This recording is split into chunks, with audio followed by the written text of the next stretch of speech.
今天介绍的这款绿豆糕，口感非常细腻，香甜不油腻。豆沙馅不用机器打，也不用炒，没有技术含量，谁都能做成功。我们要用的去皮绿豆，中国超市有卖，印度超市也有卖。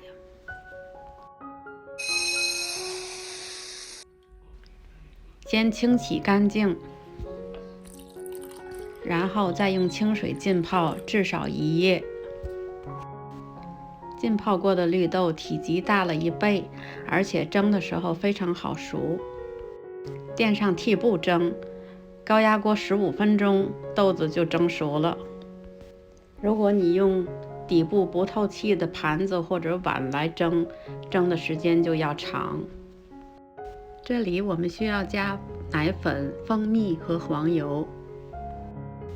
奶粉和黄油是使绿豆糕增香的材料，不建议省略。我本来呢是想用机器将所有的材料混合，然后将豆子打细，但是豆子太干了，机器打不动。假使你往料理机里加水，那么出来的豆沙变得稀了，还得炒馅。铺上保鲜膜，用擀面杖擀几下，豆子就变得非常细腻了。你也可以将豆子煮熟，但是那样出来的豆沙比较稀，那你就必须要炒馅料了，将豆沙炒干才能扣出来绿豆糕。现在我要拿出来一部分豆沙，加几滴红色的食用色素，就变成粉色的绿豆沙了。也可以用红菜头汁代替色素。